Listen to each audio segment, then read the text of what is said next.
And if you no longer go for a gap that exists, you're no longer a racing driver.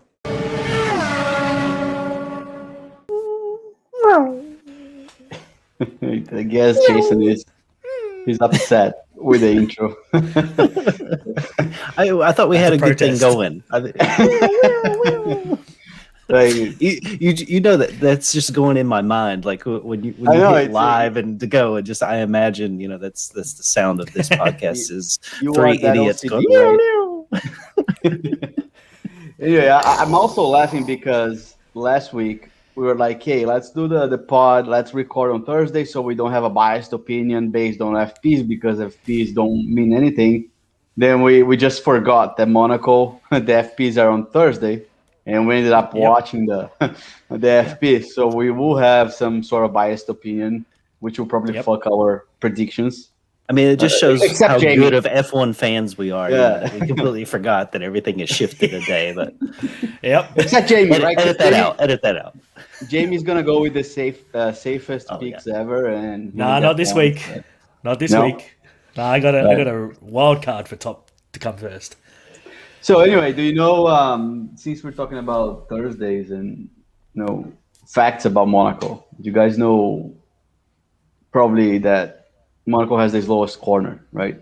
Of the entire season, right? But do you know how many kilometers of safety rails Monaco has on the track? So you're saying rails, if you count the ends around the perimeter, how much? How much the rails? ones that Mazepin will crash all the time. Yeah, he's looking to take out half of them. Although Schumacher had a good crack at it. and Jamie, I don't know if you do kilometers or miles, but this is an extra challenge for Jason because he doesn't do kilometers. So he comes up with the right number here.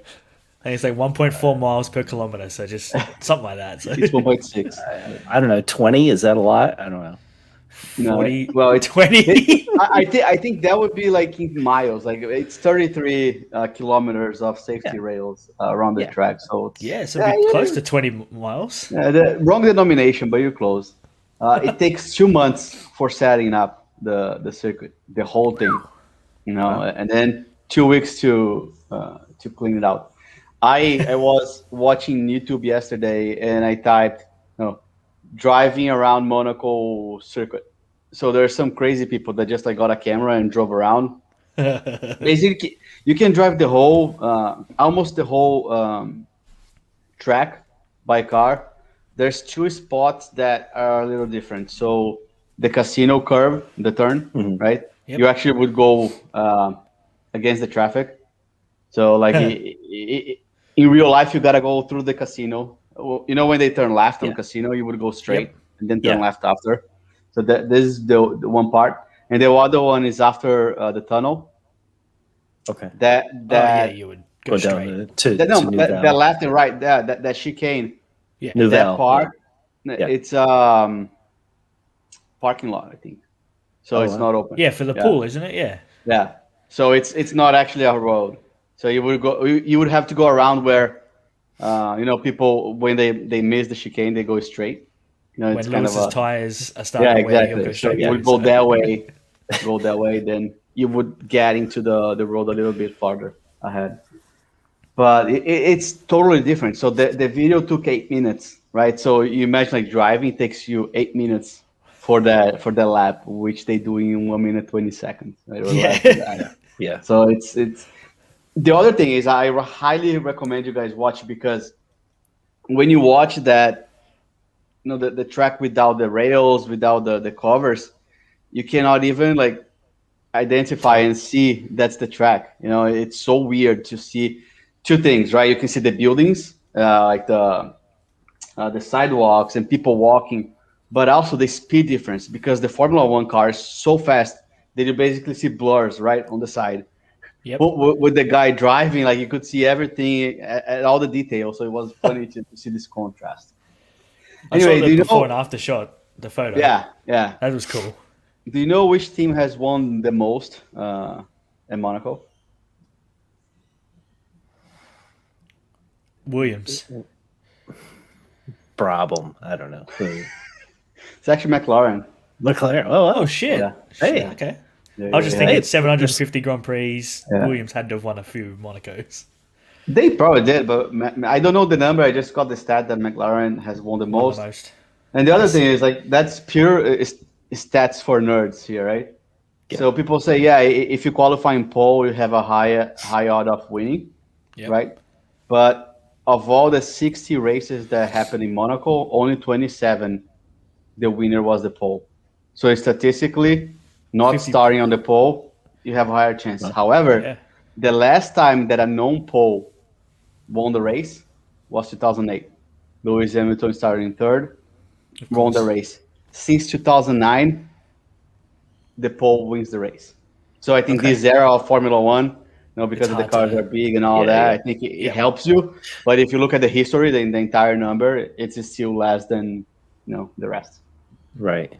And one of my favorite corners has to be Rascasse, right? Because that is where champions go to park. That a la Michael Schumacher of 2006, just saying, I don't want to lose this pole, so here we go. But what was amazing in that race? He still finished fifth. They moved him to the back of the grid, and he still finished fifth. Just amazing the amount of spaces he was able to make up. So. I mean, I was watching the FPs today, and they are so close to the walls. People talk about Canada, right, and wall of champions. It's like it's 12 wall of champions, right? This race, because almost every single corner they're like almost kissing the wall there. Yep. And the cars, being bigger and they keep getting faster. It's amazing how they don't crash as often. It's amazing that Mazepin didn't crash today. Yeah. That was very impressive. So Jamie, you said this is your favorite Grand Prix of the year? Yep. I hate playing it on the video game because it's just shit because it is so tight. But I love watching Monaco. Australian Grand Prix, Silverstone, that's pretty good, but Monaco is the best weekend. I fucking love this time of year. Okay, LK, what do you think? Best race of the year? I love it. It's the charm, right? I think it's Yep. the second oldest Grand Prix out there, only behind Monza. Go Ferrari! I'm wearing my Ferrari shirt today for those who are not seeing it on video. So I think the charm of Monaco is something different, right? With all the yachts and the casino and the street course. Lately, it has been a snooze fest in terms of race, but I think all the atmosphere makes it special. In my opinion. Well, let me just go on record and say this is the worst race of the year. All right, all the drivers, they're vying to have their names etched in history alongside greats like Mark Webber and Jarno Trulli. I mean, who doesn't want to be a part of that club of Monaco winners? I mean, I like watching a good parade, just like anybody else. But I want my races to have action in them, and that's what I'm here for. I mean, sure, it's going to be great that we get to see Latifi and Tsunoda get tangled up in Beau Rivage, right? It's going to be great to watch that. I'm just hoping that at some point in the race, Tony Stark comes down and kicks Giovinazzi out of his car and says, Iron Man is driving this right now, because this is the only thing that will make this race watchable. But the real heroes are the corner workers. Corner workers, those brave men and women, they have to withstand the showers of carbon fiber shards coming from Haas cars, and they get the track swept off and pretend that they like Charles Leclerc. So those are the heroes of the weekend. This race is going to be a stinker all the way through. Speaking of which, do you think Charles is arrogant, behind the scenes when cameras 100%. are off?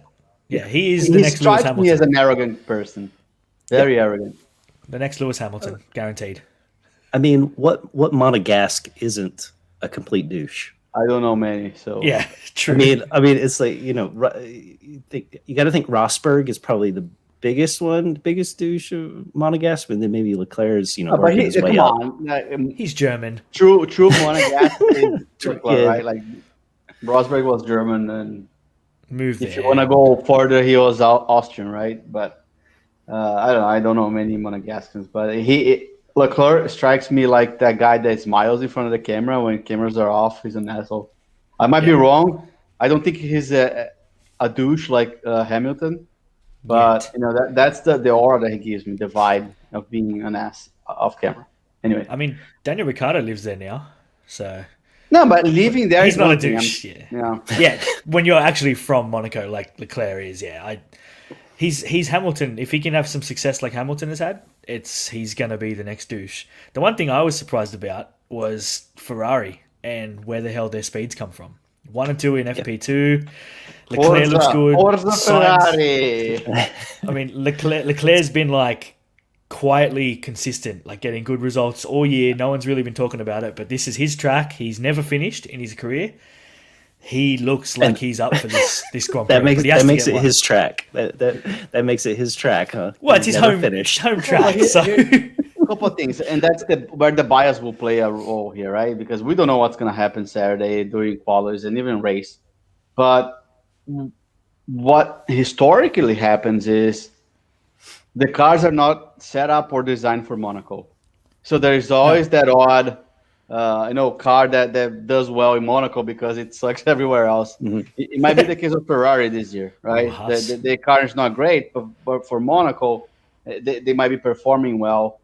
And also, I do agree with Jamie, like being the home hero or being your home country circuit, I think it plays a factor here. He knows that circuit, not that anyone else doesn't know, but I think it's A+. It's like when Weber and Ricardo race in Australia, right? It's when like Massa and Barrichello used to race in Brazil. They sucked. They would go to Brazil and just like go qualifying second and first. Although Ricardo's not really done good in Australia. I think he's got 1 podium in his whole career. Like, I mean, he's not been in good cars other than Red Bull, but I mean, like, but if you get statistics, like he might be midfield in Australia. He's like top. He's right? a little like top. Yeah. I get. I get what you're saying. I think he plays a factor. It's not huge, but kudos to Leclerc. I think both cars, right? It was 1 and 2 today. Sainz looked good in FP1 as well. So there's definitely something in the car that I think it's going to be a benefit for Ferrari. Yeah, so I think all three of us are on the Ferrari train. We're buying the hype this weekend. I mean, and we're gonna who get cares? Yep. Yeah, who cares that they're probably cheating? I mean, who cares that one car broke in first practice right off the bat? That is a worry. But yeah, I mean, mechanical problems just disappear throughout the weekend, right? Like they just go away. The transmission was broken in FP1, but yeah, that won't come back to haunt them. No, we're all on the Ferrari train. Their speed is real. They backed it up in both practices. So we'll see what happens. We'll see. I mean there's a lot of good dynamics here, right? I think the Sainz Leclerc is a good battle. I think Perez is getting more comfortable with the car. I hate people saying, "Oh, he needs to work for Verstappen." Fuck that. He needs to work for himself. Yeah, get your own results. Like, stop with this thing of like, hey, there is like a Verstappen and then another. Like, it's like the team should let them battle until the point that one is way ahead of the other one. Then, okay, team calls and shit plays a role. But right now, it's too much early in the season for this kind of thing. Let him race and let him do well. Get the cars to 1-2 on the grid, and then you can start worrying about team strategy and things like that. Like at the moment, you just need to focus on Perez. Just got to do things for Perez, and Verstappen's going to do what he does. But that's why that seat is cursed, because everything on that second seat is about making Max Verstappen better. Like maybe just fuck Max Verstappen and just live your own life. But did you see what Helmut Marko said? That contrary to Gasly, who was trying to change the car, Perez is trying to adapt to the car he's given and trying to do what Verstappen is doing, which was an interesting comment because Marko is very honest and blunt to his opinions. So he was kind of indirectly complimenting Perez on his own way. But I thought it was interesting that he was, because at this point last year, the year prior, in 2019 and 18, it was like Gasly sucks, Albon sucks, so Albon needs to get better. It was that pressure. At least with Perez, it doesn't seem like Red Bull is pressuring him Not because they feel bad. I think because he's showing progress, right? Yeah. He's delivering within his capabilities at the moment. So who do we think is the favorite this weekend then? So the Red Bulls, the We'll the get there. Ferrari's actually the fastest. What do you think? Let's leave the best for last, right? With the predictions. Okay. However, Mercedes thinks Red Bull is the best, right? And Red Bull thinks they're the best. Yeah, Mercedes Toto came out and said, "Hey, the Red Bulls are the favorite." Sainz, when he was interviewed, he said, "We're here to try to be number 3. Red Bulls and Mercedes are like 1 and 2. Norris the same thing. So it's gonna be interesting." Ricardo's struggling again. Speaking of Norris, McLaren livery, the new livery. What do you guys think about it? So beautiful. I fucking love it. I want the model of the car. Of the car. Zach Brown, if you're listening, give us a call. I saw it. It was, I couldn't tell if it was blue or gray.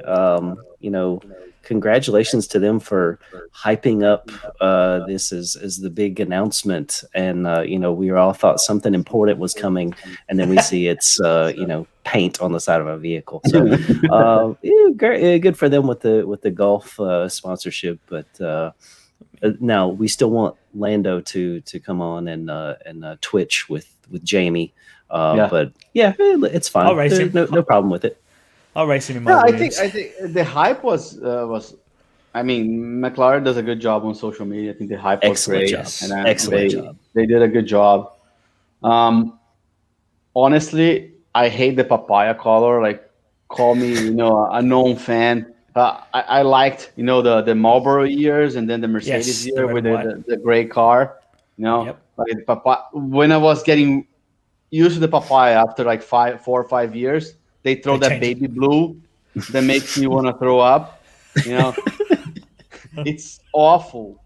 However, it's so awful that's kind of cool. You know what I mean? Like the 2 colors are so awful that I want to have a shirt that's baby blue and papaya. Yep.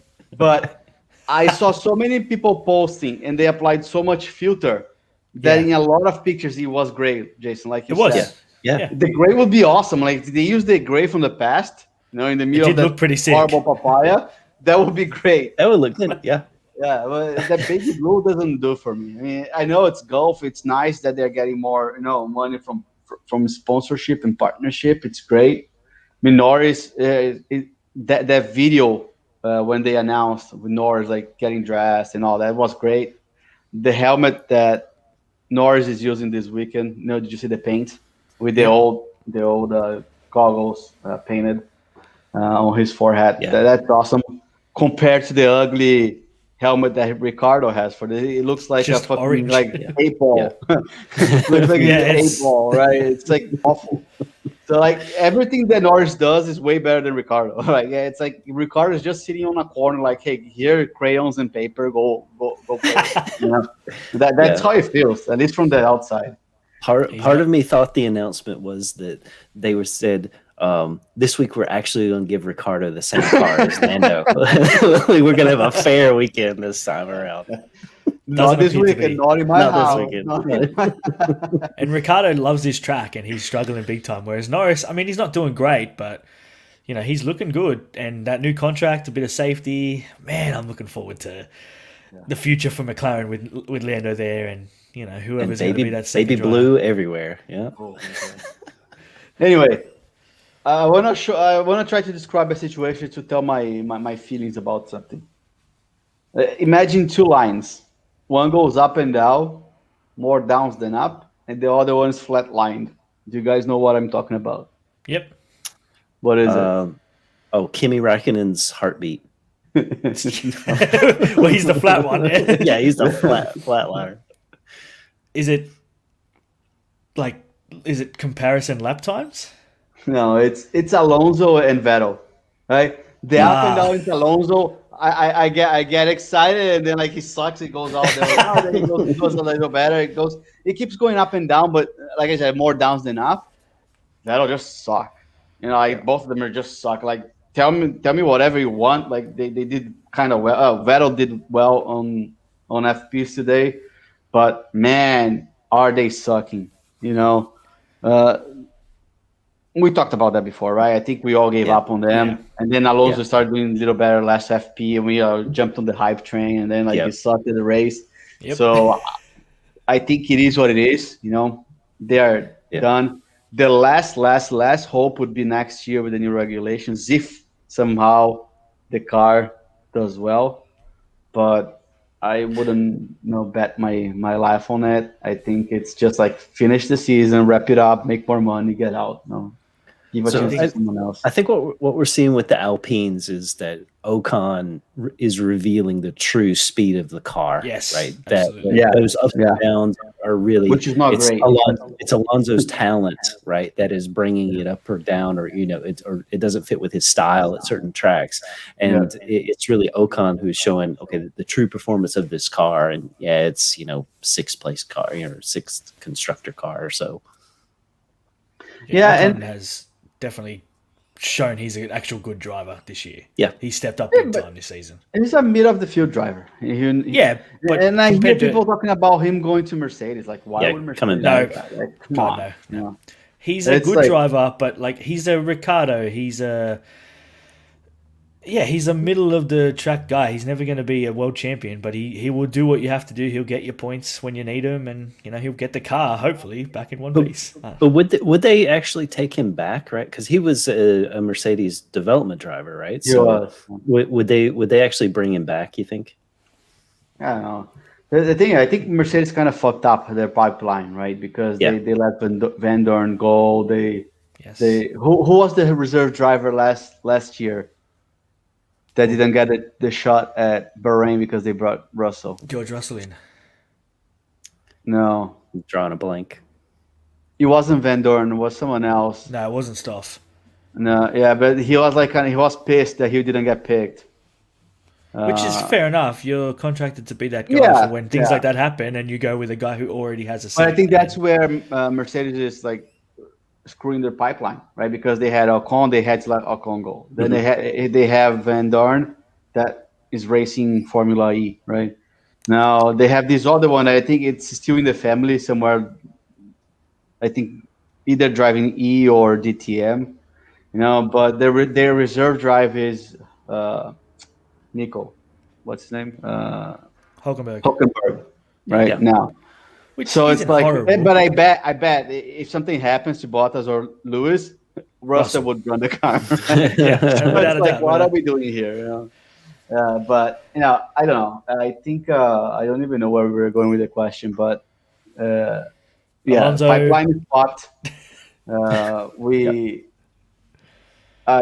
Go Russell. I like Russell. I mean, Valtteri's just keeping that seat warm for George to take it later on this year. And they're going to have a big money play for someone else to take Lewis's seat when he wants to retire. Listen, let's make something fun before predictions. Mazepin finished in front of Mickey today. Do you think that's going to stay for the qualifying? Nope. Not a chance. Nope. No. Mick made one mistake in FP2. That was it. Like, it was one mistake, cost him. That's why he finished. What was the best of that FP? Seeing Tsunoda 3 seconds behind Mazepin. But he was good in FP1. No, but I think he was. Was he? Yeah, he was 10th and Gasly was 6th. No, 4th. So they looked pretty good early, but as the track's coming along and they I like Baby Cry being all the way down. It's going to be funny to see how he reacts. This is a big race, like a hard race. Jessica Hawkins has a better shot of finishing ahead of than Mazepin does. And to be fair, like I'm actually glad that a team is doing that, bringing in more from the W series. It's actually a good thing that they're doing, but. No chance. Mazepin finishes. All the memes of Gunther and Mazepin this week leading to the race was amazing. I was like laughing my ass off all week.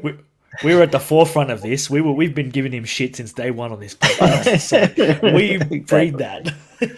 But he won't make the first corner. Look at that first fucking corner, man. There is no way he somehow manages to get through that corner unless he just sits on the grid and lets everyone go. Yeah, you got like that car. It's like an SUV. It's a big car. It doesn't look as big on TV, but it's like an SUV sized car. Yep, and it's gonna be crazy. Anyway, predictions. Let's go, boys. Let's wrap this up. First? Jamie, go first. Charles Leclerc wins. He's going to get pole. He's going to win it, followed by Lewis Hamilton, Max Verstappen, Carlos Sainz, and Valtteri Bottas. Norris will be sixth. Jesus Christ. Okay, can we snore a little bit? Yeah. On the predictions. That's like hot, man. Leclerc's going to win. Ooh, so Not Lewis edgy. Hamilton. It's so edgy. Yeah. It's edgy. What do you want, Super Mazepin edgy. to win? Like, I'm not that edgy. All right. So mine is Bottas, Perez, Leclerc, Norris, and Gasly. So we went from Perez. edgy to just nonsensical. Yeah, I mean, at least one has some foundation. Good. Can I explain? Can I explain Yeah. myself? sure, you can try to explain why Perez is going to be no. on the podium. And I'm Valtteri's out. going to win. Listen. Verstappen and Hamilton will kill each other. They're gonna crash somehow. They're both gonna get out. Bottas will inherit this wing, because I'm trying to pull like the old era, old age, old races mentality here, where the pole doesn't win, and I don't want Lewis Hamilton to win. So no, I'm pulling for him and Verstappen to just crash and get out. Bottas first, Perez close second, then. No, home hero Leclerc in third, then Norris and Gasly. Gasly is a low-key, constant driver. That's why I put him in third. Yeah. And he's good at Monaco as well. So Yeah. that's not a terrible pick. But I like you're just slamming Sainz. You're not saying Sainz is even going to be in the top 5. I'm foreseeing an accident with him as well, unfortunately. Okay.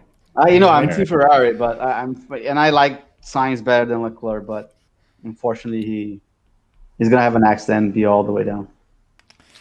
Well, so I guess I'll tell you what's actually going to happen. You're going to see Max Verstappen on pole with the win, and Hamilton second. Leclerc does jump up to a podium finish in third. Bottas, floats into fourth, and then I'm going to give Sainz fifth. I think the Ferrari speed is real. So you're ignoring our boy Norris here. Yeah. He just got him that new six, deal, so. and I think that's going to be his distraction. He's going to be thinking Kiss about of death? dollar signs. Yeah, kiss of death. Yeah. Okay, right. What about Surprise your of the surprises weekend. for the weekend? Yeah, surprise of the weekend. Let's go. I'll go first. Seb Vettel Lewis will Hamilton score will points. not win. Lewis Hamilton will not win. Surprise. Just Jamie, you said Seb is going to score points. Yep, Seb Vettel 9. That's a 10. good one. That was a I good think- one, Jamie. I You were a jokester, but that was a good one. All right. Again, look, this is the true surprise of the weekend is going to be that Princess Charlene is going to slide into Max Verstappen's DMs. All right. And she could possibly try to slip him the tongue while he's on the podium this weekend. I don't know if that's going to happen, but she's definitely going to slide into his DMs for sure. Savage style. Yeah, exactly. Yeah, shout out to my girl, Princess Charlene, beautiful lady. Shout out Princess Charlene. Shout out. Well, shout out to On Spot Johnny. Oh Yes. yeah, on spot Johnny. Legend. Yes, And Yes. and thank you for the review. and John Heffernan, the first person to comment on our YouTube video. He is quickly moving up the Jason fan club rankings. So I'm glad to see I heard him he's there. an okay guy. He's an okay guy. No, nobody's an okay guy. My mom is. Well, my mom is. I showed that. She loved it. She didn't understand anything, but she loved it. She loved it. Yeah. I had to pay her to say that. Oh, thanks. All right, boys. So hopefully the race is not as bad as we think, but it will definitely be. So we'll see you Monday for a recap, right? With that said, Tuesday for Jamie because he's in Australia, but I know what you're saying. Anyway, you're used to us. Have a good weekend, guys. right. And Actually, enjoy the race. Before we go, I figured last time we did the podcast, we did promise anyone who reviewed the show, we would read it out on the show. I have the review if we want to read it. Go for it. Go for it. All right. On the spot, Johnny, as we said, our legend, his review, 5 stars, excellent F1 conversation for Rubes. And I mean, it cuts off the title, but he said, fell upon the show after insulting them on Twitter. They had a comeback I could appreciate. Did some digging and discovered their show. They had me at their first opening with the deafening sounds of F1 motors opening the program. Listen to all episodes in 2 days and we'll continue to listen. Well done, boys. So, as we said...